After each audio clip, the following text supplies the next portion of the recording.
오늘 추수감사주일입니다. 추수감사주일을 맞이해서 오늘 시편 100편 4절 말씀을 중심으로 감사 나눔과 섬김으로 라고 하는 주제로 함께 은혜를 나누기를 원합니다. 감사하라 그러면 젊어진다. 감사하라 그러면 발전이 있다. 감사하라 그러면 기쁨이 있다. 감사하라 그러면 더 행복해진다라고 말하는 바 있습니다. 칼 힐틴은 그의 행복론에서 행복의 첫 번째 조건이 뭐라고요? 감사라고. 감사하면 이렇게 됩니다. 여러분 열심히 피부 미용도 열심히 하시고 영양 드시고 드시지만 가장 중요한 거를 빼놓고 살 때가 많아요. 그게 뭐냐면 감사예요. 감사는 돈도 안 들어요. 조금만 신경을 쓰면 감사는 언제든지 풍성하게 할 수 있어요. 감사하면 하나님의 은혜가 넘친다는 사실들을 우리가 마음에 두게 됩니다. 중요한 것은 행복하기 때문에 감사한 것이 아니라는 거예요. 감사하기 때문에 행복해진다고 말합니다. 감사는 행복의 문을 여는 열쇠입니다. 여러분도 그렇게 인정하세요? 감사는 행복의 문을 여는 열쇠입니다. 내가 불행하다, 우울하다, 내가 힘들다, 그럼 무엇 때문에 불행하고 우울하고 힘든 거예요? 그것을 잃어버렸기 때문에 그래요. 그게 뭐예요? 감사라는 거예요. 감사를 잃어버렸기 때문에 내가 우울해요. 감사를 잃어버렸기 때문에 힘이 들어요. 감사를 잃어버렸기 때문에 제가 제일 싫어하는 낱말이 일어나요. 그게 뭐예요? 짜증난다. 저는 제 사전에 짜증난다, 죽겠다라는 말은 안 씁니다. 왜냐하면 짜증날 일은 없잖아요. 우리가 짜증나는 것이 아니라 하나님이 주신 은혜가 있어요. 기쁨이 있어요. 곳곳에 우리를 힘들게 하는 장애물들이 있지만 그 장애물은 우리를 즐겁게 할 뿐이다 라고 생각을 하고 인생을 사시는 것이 필요합니다. 오늘 추수감사주일인데 우리가 추수감사주일을 맞이하면서 감사절의 유래는 성경에서부터 시작되었다라고 하는 것을 알게 됩니다. 이스라엘 백성은 수확을 마친 후에 하나님이 주신 결실에 대해 감사드리며 초막절과 같은 절기를 지켰습니다. 그럼 금년 여름 날씨가 시원하셨죠? 너무 더웠어요. 너무 더워서 사람들이 못 살겠다. 다 살아계시더라고요. 못 살겠다고 말하시면서 더 우리를 힘들게 하는 게 뭐냐면 올여름이 앞으로 있을 여름 중에 제일 시원한 여름이었을 거라는 거예요. 그런데 여름에 날씨가 그렇게 덥고 힘들게 하더니 가을 되니까 대번에 나타나는 것들이 있더라고요. 우리가 여러분 이때쯤 되면 은행잎이 노랗게 돼서 잎이 거의 다 떨어질 그런 시기거든요. 그런데 아직 이파리가 그냥 매달려 있어요. 노란색도 안 되고 그냥 파란색으로 매달려 있는 거예요. 왜냐하면 이 철없는 나무들이 때가 어느 때인지 잘 모르는 것 같아요. 오늘 우리는 여러분 때에 맞게 모든 것들이 잘 이루어지지 않으면 결국 고스란히 피해는 우리가 보게 된다라고 하는 생각을 하게 됩니다. 레위기 23장이나 신명기 16장에서는 이 감사절기를 통해 그분의 은혜에 대한 감사를 드리라고 말하는데요. 하나님의 공급하심과 보호하심을 기리는 모습을 우리가 볼 수 있습니다. 이것이 오늘 우리가 지키는 추수감사절의 기초가 된 것이죠. 초막절과 첫 열매의 절기는 모두 우리에게 주어진 모든 것이 하나님의 선물이라고 하는 것을 기억해야 합니다. 여기 호박도 있고 농작물도 있어요. 이 농작물들이 우리가 생각하는 대로 그냥 저절로 크는 것 같잖아요. 그런데 모든 조건이 맞아야 이 농작물도 크게 돼요. 아무리 농부가 수고하고 애를 써도 기후가 받쳐주지 않으면 농작물을 성공할 수가 없어요. 결국 이 모든 것이 인간의 영역 밖의 일이다라고 하는 것을 우리는 생각하게 되어지는 것이죠.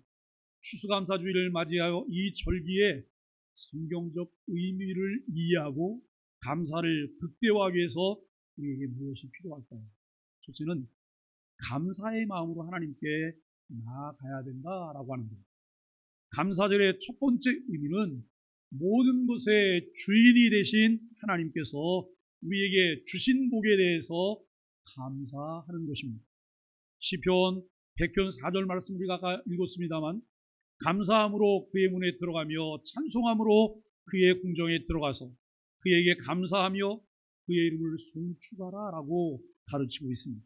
우리는 1년 동안의 수고와 결실에 대해 감사할 뿐만 아니라 일상의 모든 은혜와 하나님의 공급하심에 대해 감사드려야 합니다. 감사는 우리의 신앙을 유지하고 풍성하게 하는 원동력입니다. 하나님께서 주신 모든 것을 기억하고 그 은혜에 대해 늘 감사드리는 것이 바로 신앙인의 기본적인 자세임을 우리는 잊지 말아야 할 것입니다. 여러분, 올 한 해 동안 하나님께 받은 은혜에 대해서 감사하고 계실까요? 저는 올 한 해 동안 받은 은혜가 아무것도 없어요. 저는 여러분 가만히 세보니까 공짜로 받은 게 너무나 많더라고요. 제가 매일매일 호흡하며 살 수 있도록 산소를 매 시간마다 공급받았는데요, 한 번도 돈을 계산해 본 적이 없어요. 이게 그냥 저절로 오는 것처럼 생각해요. 그런데 하나님께서 천지만물을 지으시고 오늘도 살아계셔서 그분이 섭리하세요. 그분이 다스리고 계시거든요. 만일에 그분께서 손을 놓으시면 어떻게 될까요? 아수라장이 될 것입니다. 우리는 공짜로 받은 것이 너무나 많아요. 정말 가치 있고 값진 것은 하나님께서 우리에게 값을 요구하지 않으셨어요. 거저 것을 주셨고 그것을 거저 누리게 했습니다. 그런데 우리는 그것을 주신 이가 하나님이라는 사실을 까맣게 잊고 있다면 우리는 감사하는 마음이 없을 것입니다. 때로는 어려움을 만나요. 힘든 일을 만나요. 그 어려움과 힘든 속에서도 우리가 감사할 수 있는 이유는 무엇일까요? 데살로니가 전서 5장 18절은 이렇게 말해요. 범사에 감사하라. 이것이 그리스도 예수 안에서 너희를 향하신 하나님의 뜻이니라 라고 말합니다. 범사에 감사한다고 하는 것은 좋은 일이 생겼을 때만, 괜찮은 사람을 만났을 때만, 우리가 여러분 뭔가 이렇게 일이 잘 될 때만 감사한다는 것일까요? 아니에요. 힘들 때도, 어려울 때도, 나를 괴롭게 하는 사람을 만났을 때에도 범사에 감사하라는 거예요. 이것이 우리를 향하신 하나님의 소원이라고 하는 것을 말씀하고 있습니다. 두 번째는 남김과 나눔과 섬김을 통해서 감사를 실천하기입니다. 성경은 감사가 단순히 마음의 태도에 그치는 것이 아니라 이웃과 함께 나누는 실천으로 표현되어야 한다라고 하는 것을 강조하고 있습니다. 누가복음 3장 11절에서는 옷 두 벌 있는 자는 옷 없는 자에게 나눠주고 먹을 것이 있는 자도 그렇게 할지니라 라고 말합니다. 나눠주려고 해도 나눌 게 없어요. 여기서는 성경은 뭐라고 말하냐면 옷 두 벌이 있으면 옷 없는 자에게 한 벌을 주라는 거예요. 네? 이거 없는 사람은 아무도 없잖아요. 나눌 수 없는 자는 아무도 없다는 거예요. 하나님께 받은 복을 나누는 것은 참된 감사의 표현이지. 우리의 나눔과 섬김은 이웃을 돌보는 하나님의 마음을 나타내며 세상 속에서 하나님께 영광을 돌리는 중요한 방법이라고 하는 것입니다. 하나님께서 이 땅에 오신 것은 이 섬김을 받으려 하심이 아니고 오히려 자기 목숨을 대속물로 주기 위해서 오셨어요. 예수님은 섬김 받기 위해서 오신 것이 아니라 자기 목숨을 대속물로 주기 위해서, 모든 것을 다 주시기 위해서 예수님이 오셨다는 것입니다. 예수님을 믿는다는 것은 단순히 교회를 다니는 것이 아닙니다. 예수님의 인격과 사역을 본받는 것. 여러분 교회 다닌 지가 좀 오래되면 그분에게서는 예수님 냄새가 나야 되는 거예요. 예수님 모습이 보여야 되는 거예요. 그분의 인격이 예수님의 인격을 닮아간 모습들이 나타나야 되는, 왜냐하면 그것이 예수 믿는 것이기 때문에. 그런데 오랫동안 교회를 다녔는데 아무것도 변한 게 없어. 그렇다면 그분은 입으로만 믿는 거예요. 입으로만 믿는 것.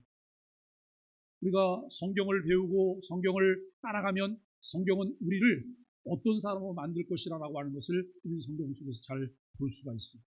그래서 우리가 예수님의 인격과 사역을 본받으면서 예수님처럼 우리가 뭐가 돼야 된다고요? 교회가 돼야 됩니다. 교회를 다니는 자가 아니라 교회가 돼야 되는 거예요. 이 교회의 머리는 예수 그리스도거든요. 우리는 그의 몸의 지체잖아요. 우리가 그분에게 붙어 있다고 한다면 우리를 통해서 예수 그리스도가 보여야 된다라고 하는 것을 우리가 생각하게 되는 것이죠. 특히 레위기 19장 9절 10절에 보면 하나님께서는 단모퉁이에 곡식을 남겨두어 가난한 자와 나그네가 먹을 수 있도록 하라고 명령하세요. 여러분, 이스라엘 백성들 중에 경건한 사람들은 이것을 잘 실천했어요. 취수할 때 모든 것을 다 걷어들이지 않아요. 일부러 이삭들을 남기고 모퉁이는 남겨요. 왜냐하면 나그네가 먹어야 하고, 그 다음에 어려운 이들이 먹어야 하고, 그리고 짐승이 먹어야 되기 때문에. 성경은 나만 배불리 살도록 요구하고 있지 않아요. 모든 사람들이 더불어 살아가는 것, 그것이 여러분 우리에게 참된 행복을 가져다 줄 수 있다고 하는 것을 우리에게 가르치고 있습니다. 우리가 필요한 것, 이상을 나누어 이웃을 배려하고 섬기라고 하는 하나님의 부탁인가요? 아니요. 그분의 명령이 해도 되고 안 해도 되는 것이 아니라 반드시 해야 되는 거예요. 누가요? 하나님의 백성. 내가 하나님의 백성이라고 하는 정체성이 분명하다고 한다면 나는 그 명령을 받들어야 되는 거죠. 그 명령을 따라야 되는 거예요. 이것이 하나님이 우리에게 주신 명령입니다. 예수님의 시선과 예수님의 손가락 끝이 머물고 가리키는 곳이 어디일까요? 여러분, 예수님과 같은 눈높이로 예수님을 바라보면 시선이 머무는 곳이 있어요. 예수님이 뭔가를 이렇게 가리키세요. 그 끝이 향하는 곳이 어디일까요? 성경을 보면 예수님은 섬김이 필요한 약자들에게 시선이 머무셨어요. 섬김이 필요한 이 약자들에게 예수님의 손가락이 머무셨어요. 그래서 내가 정말 신앙이 좋다, 예수 잘 믿는다 라고 말할 때 어떤 사람은 예수님을 잘 믿는 사람일까요? 예수님처럼 되는 것 아니겠어요? 예수님처럼 바라보는 것이고 예수님처럼 실천하는 것이고 예수님처럼 행동하게 되는 것, 이것이 예수 잘 믿는 것이다 라고 우리가 생각할 수 있을 것입니다. 예수님은 이것은 예수님을 믿음으로 구원의 은혜를 받은 모든 그리스도인들이 마땅히 담고 실천해야 할 그리스도인의 삶이라는 겁니다. 성경은 예수 그리스도를 믿는 그리스도인들이 실천해야 할 이웃사랑을 구체적으로 말씀하고 있어요. 사도행전 20장 35절 말씀에서는 범사에 너희에게 모본을 보였노니 곧 이같이 수고하여 약한 사람들을 돕고 또 주 예수께서 친히 말씀하신 바 주는 것이 받는 것보다 복이 있다 하심을 기억하여 할지니라 라고 말합니다. 받는 것보다는 주는 자가 복이 있다 말하는 것이죠. 근데 여러분, 주는 자가 되려면 받는 것도 기쁨을 받으실 수 있으셔요. 어떤 분은 뭘 드리면 그냥 손살에 치고 결국은 되돌려오는 분이 있어요. 이분은 받을 줄도 모르고 줄 줄도 모르는 가능성이 많아요. 누군가 나에게 주면 기쁨으로 받아요. 그리고 이런 필요하면 사용하고 내게 필요 없으면 다른 사람에게로 또 흘러가게 하면 되는 거예요. 그리고 여러분, 그에게 받았으니 우리 옛날에 우리 어른들이 옆집에 뭘 가져다 줄 때 여러분 일회용 용기에다 떡 담아서 보냈나요? 아니에요. 반드시 되돌아올 그릇에다가 여러분 떡을 담아서 보냈던 거예요. 왜요? 그게 가면 이 집에서 그릇이 올 때 빈 그릇으로 오지 않잖아요. 뭔가 계산적인 거예요? 아니에요. 이것이 정의였어요. 이웃 간의 정의였고 이웃 간에 교류하는 방법이었고 이웃 간에 서로 사랑하는 방법이었던 거예요. 그런데 성경은 받는 것보다 주는 자가 복되다. 받지 말라는 얘기예요? 아니에요. 주는 일에 힘쓰라고 하는 그런 말씀인 것을 우리는 기억해야 할 것입니다. 이 말씀은 바울이 에베소 장로들에게 한 마지막 권면에서 나와요.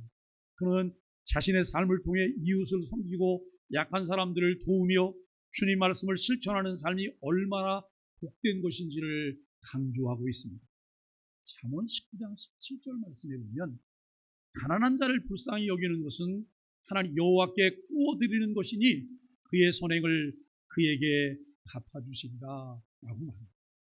주는 삶을 사는 것은 하나님께 꾸어드리는 것으로 간주되며 하나님께서 그 선행에 대해서 보상하신다는 말씀이에요. 마치 하나님께 저축하고 내가 필요할 때 찾아서 사용할 수 있는 원리와 같은 것이 이웃사랑과 이웃을 돌보는 그런 삶이라는 거예요. 고린도후서 6장 9장 6절로 7절은 이것은 곧 적게 심은 자는 적게 거두고 많이 심는 자는 많이 거둔다는 말이로다. 각각 그 마음에 정한 대로 할 것이요 인색함으로나 억지로 하지 말지니 하나님은 즐겨내는 자를 사랑하시느니라 라고 하는 말씀입니다. 어떠세요 여러분? 1년 연초를 시작할 때 12월 말이 되고 1월 2일이 되면 우리 마음에 뭔가 이렇게 기록하시죠? 금년에 이런 일이 좀 일어나면 좋겠어요. 이런 일을 좀 하고 싶어. 이건 꼭 실천할 거야. 이런 일은 안 생겨야 돼. 이런 마음이 있으시잖아요. 근데 여러분 그것을 계획할 때 금년에 내가 다른 사람과 무엇을 내 삶을 나누겠다고 하는 이런 계획도 있으세요? 내가 금년에는 이렇게 자원봉사도 하고 그 다음에 기부도 하고 내가 이렇게 할 거야 라고 하는 계획이 있으신가요? 인격이 성숙된 자들 내게 나타날 수 있는 아주 중요한 것입니다. 내가 세상을 살아가되 나만을 위해서 살아가지 않습니다. 더불어 살아가고 이타적인 삶을 위해서 우리가 무엇을 계획할까, 어떤 일을 실천할까라고 하는 생각들을 가져야 해요. 그래서 이것은 누군가가 강요하고 누군가가 요구해서 여러분 억지로 마지못해 하는 그런 게 아니에요. 능동적인 헌신입니다. 자발적인 헌신입니다.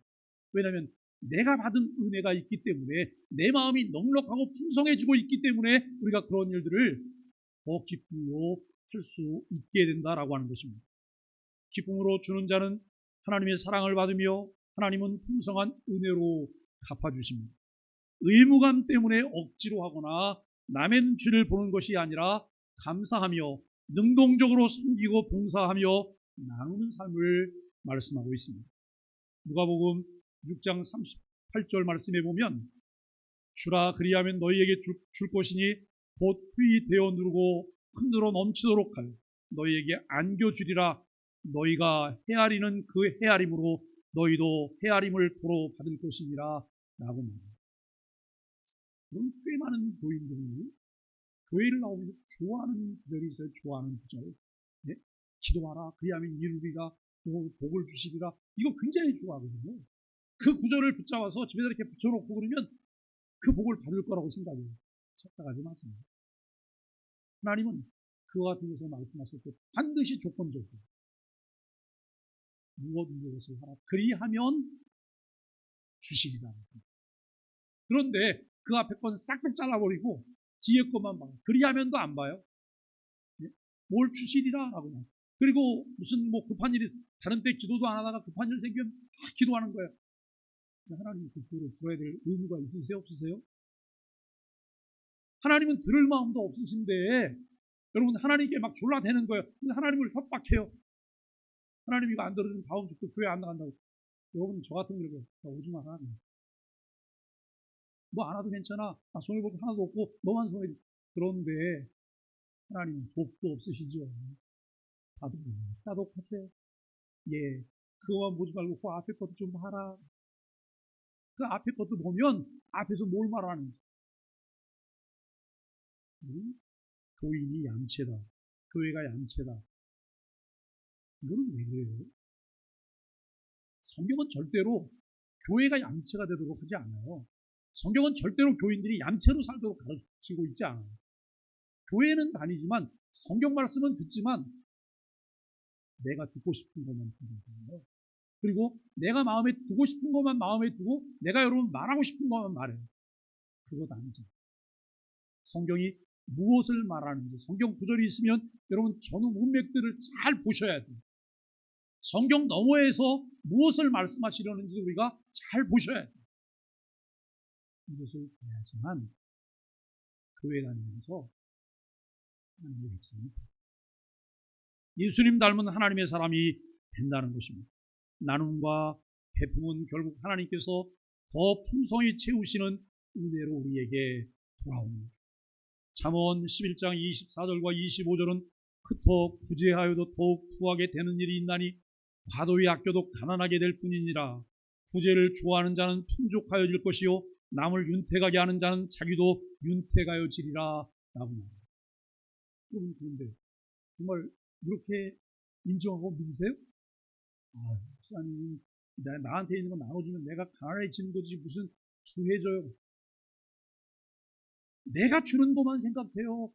하나님이 나에게 주시는 것은 우리는 전혀 생각도 안 하는, 그러면서 매일 복 달라고 기도는 해요.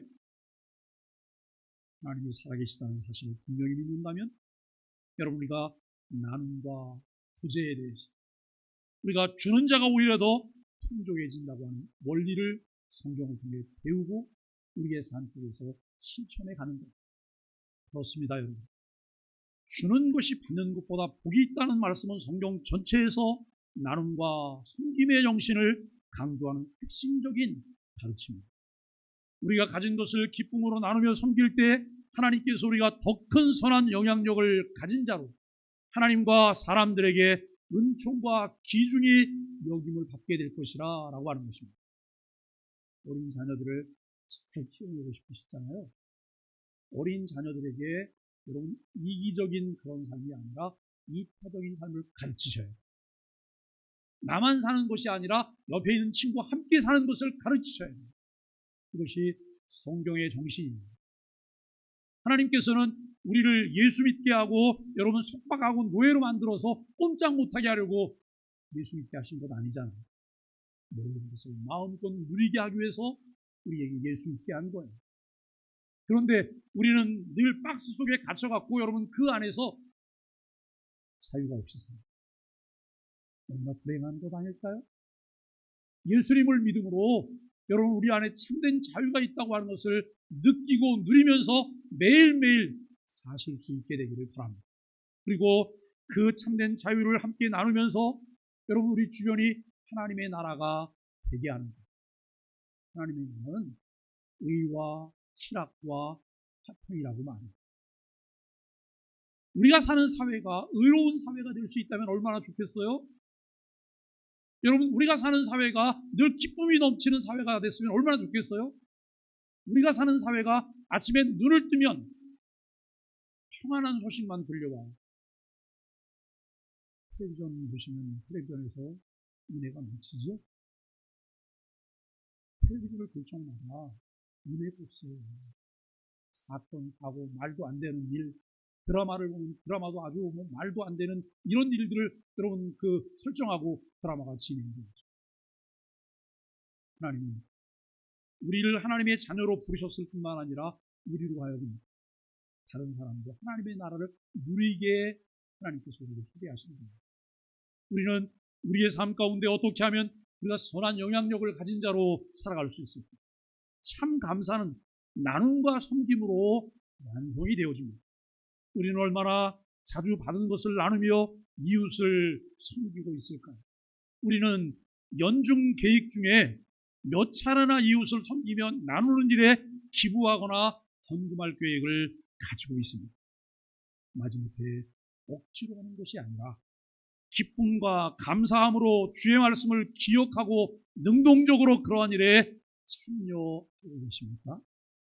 우리 소망의 교회는 성경의 가르침대로 예수 그리스도의 복음의 가치가 이끄는 교회 공동체가 되려고 해요. 끊임없이 지역사회와 함께 소통하면서 무엇을 나누려고 해요. 지역사회를 함께 여러분 돌아보려고 하고 지역사회에 어떤 문제가 생기면 여러분 그것은 저 사람들의 문제가 아니라 우리의 문제라고 하는 생각을 가지고 그 자리에 우리가 함께하고 싶어 하는 거예요. 그런데 여러분 이 일들을 계속하게 만드는 셈의 근원은 무엇입니까? 셈의 근원은 이거예요.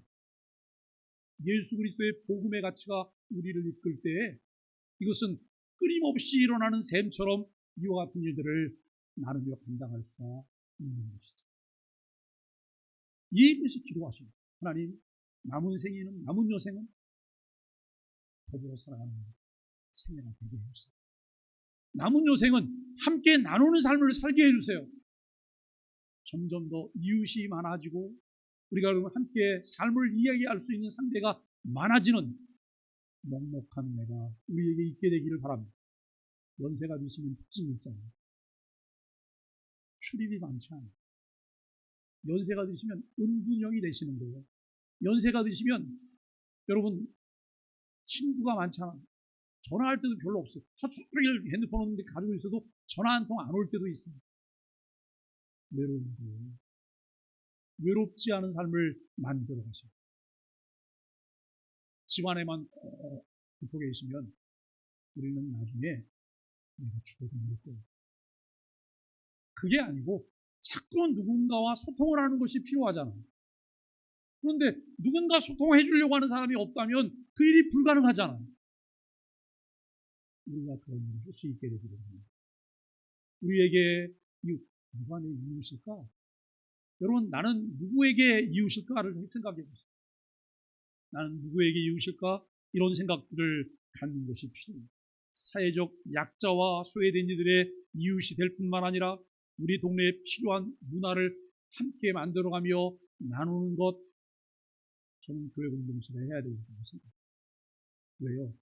다른 공동체는요, 이익과 관련해서 뭘 해야 되는 거예요. 그런데 교회가 이익단체가 아니잖아요. 교회는 이익과 관련 없이 손해를 보면서 무엇인가를 할 수 있는 데가 교회 공동체인 거예요. 그런데 우리도 어느샌가 세상 다른 단체처럼 자꾸 이익을 따져 손해가 있느니 없느니 그런 이야기를 자꾸 해요. 아니, 교회가 왜 있어요? 그냥 교회가 복지단체 그냥 하고 말지요. 우리는 오늘 우리의 삶 가운데서 어떻게 하면 우리 주변에 소외된 이웃이나 고독함을 느끼는 이들과 교회가 삶을 함께 나눌 수 있을까 알아봅니다. 누군가 저를 보면서 비웃고 조롱하면서 이런 얘기를 했어요. 이 소외되고 약한 분이 딱 나타나니까 뭐라고, 목사님 좋아하는 분 오시네. 목사님 좋아하는 분 오시네. 그냥 말하는 게 아니에요. 비아냥거리면서 그 말을 해요. 그래서 제가 예수님이 하셔도 그렇게 할까? 예수님이 그렇게 하셔도 그렇게 할까라고 합니다. 그것은 비아냥거릴 게 아니잖아요. 내가 그런 마음을 갖지 못하는 것, 내가 그것을 못하는 것을 안타깝게 생겨야죠. 우리가 여러분 항상 나눈다고 하는 것은 나를 부인하지 않으면 나눌 수가 없어요. 내 것을 부정하지 않으면 여러분 나누는 삶을 살아갈 수 없어요. 그냥 몇 번 하는 게 아니고 꾸준히 우리가 이 땅을 사는 동안 꾸준히 이 일들을 계속할 수 있다고 하는 것, 저는 이것은 하나님의 은혜라고 생각합니다. 그분의 은혜가 아니면 우리는 이 일을 할 수가 없어요. 여러분, 건강한 미래 사회를 위해서 다음 세대 교육에 대한 고민도 지역사회와 함께 나눕니다. 아이를 동네가 키워야죠. 제가 제일 속상한 게 그런 거거든요. 부모님들이 맞벌이를 하면서 아이들을 키워갈 수 없기 때문에 이 아이 초등학교 1학년 아이를 학원 순례를 다 시키는 거예요. 저녁 늦게까지. 그리고 여러분, 어린이집에 갔는데 어린이집은 그냥 종일반이 아니고 여러분 반일 정도 한 몇 시간만 하고 이렇게 와야 되는 거 아니에요? 그 아이들이 이제 막 젖대고 그런 아이들인데 여러분 엄마가 그리운데 거기서 이렇게 있는 거예요. 그런데 그것도 부족해서 종일반이래. 종일반도 안 되고 또 야간반도 한대요. 이 아이들은 도대체 이 안에 정서가 어떻게 여러분 형성이 되겠어요? 이런 얘기를 피곤하는 분들은 싫어하시겠지만 그건 아니잖아요. 그냥 동네 공동체가 몇몇 사람들이 이렇게 연대해서 하면 누가 누구네 집 아이들 좀 봐주고 이렇게 할 수도 있고, 그리고 여러분 굳이 학원 안 보내도 우리가 주변에 좋은 강사들 이렇게 섭외해서 그 동네에서 그냥 할 수 있는 방법들도 있거든요. 그런데 그런 방안들은 하나 찾질 않아요. 역시 그것도 누가 나서야 되는, 교회가 나서야 되는 거예요. 교회가 역할을 해야 되는 거예요. 교회가 헌신해요. 왜냐하면 다른 데는 뭘 하려고 해도 공간이 없잖아요. 교회는 공간을 가지고 있잖아요. 우리 여러분 이 본당 주일 예배 드리고 나머지 날은 하시는 거예요. 이거 잘 보고하면 나중에 여러분 괜찮은 거 되는 거죠? 아니요. 안 쓰고 10년이 지나도 수리를 해야 되고, 잘 사용하고 10년이 지나도 여러분 수리를 해야 되는 거예요. 부지런히 사용하고 여러분 때려서 수리할 수 있으면 얼마나 좋겠어요. 마음을 바꾸셔야죠. 우리 소망의 교회와 함께 이웃을 위한 이 구체적인 섬김과 나눔을 우리가 함께 회의하면서 실천하는 일들이 필요해요. 세 번째는 교회 공동체로서의 사명인데요. 이웃과 함께하는 감사의 기쁨입니다. 추수감사절은 단순히 개인적인 감사에 머무는 것이 아닙니다. 공동체의 축제가 되어야 합니다. 신명기 16장 14절 말씀은 절기를 지킬 때 자녀와 종들과 고아와 과부와 이방인들과 함께 기뻐하라고 가르치면서 감사의 기쁨이 공동체 안에서 확장되기를 권면하고 있어요. 우리는 교회 공동체로서 하나님께 받은 은혜를 기쁨으로 나누고, 특별히 고아와 과부와 같이 약한 이웃을 돌아보는 것이 중요하다는 것이죠. 누가복음 16장 12절로 14절에서 예수님을 우리가 초청해야 할 사람은 보답할 수 없는 사람들이라고 말합니다. 이 말이 굉장히 중요한 거예요. 우리 집에 뭐가 많이 생겼어요.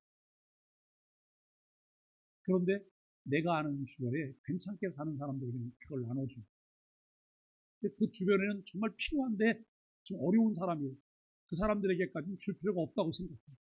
근데 성경은 다르게 말해요. 괜찮고 뭐가 있어서 내가 주면 저기서도 나를 뭘 줄 것 같은 사람은 세상이 아니라는 거예요.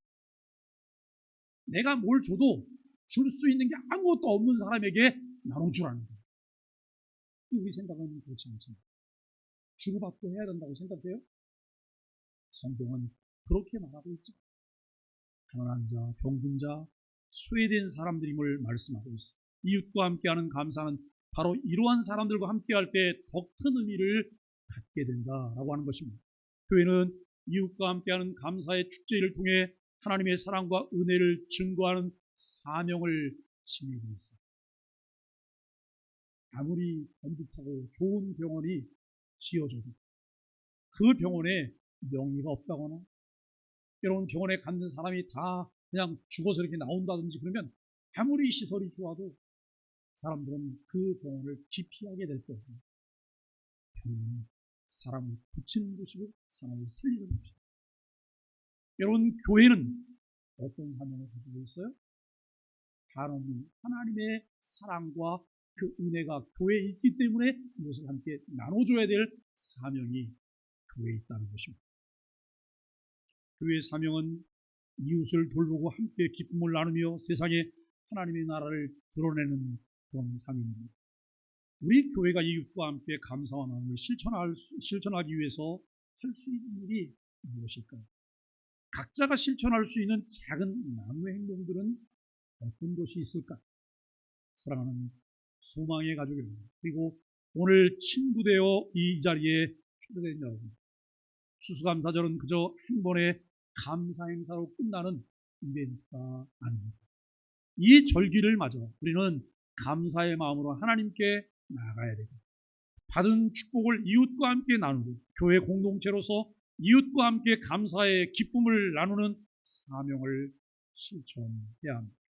로마서 12장 13절은 성도들의 쓸 것을 공급하며 손대접하기를 힘쓰라고 하는 말씀입니다. 나눔과 섬김의 정신을 강조하고 있습니다. 이 말씀을 따라 우리가 감사의 삶을 살 때 우리의 감사는 더 이상 개인적인 것이 아니라 하나님을 향한 감사가 되어 이웃과 공동체로 확장되어집니다. 성경이 가르치는 참된 기독교 정신을 다시 한번 마음에 상기해 봅시다. 우리가 열심히 공부하고 일하는 이유는 공부해서 남주고 열심히 돈 벌어서 남주기 위함입니다. 제가 이렇게 말씀드립니다. 천국사는 이상한 소리만 하고 있네요.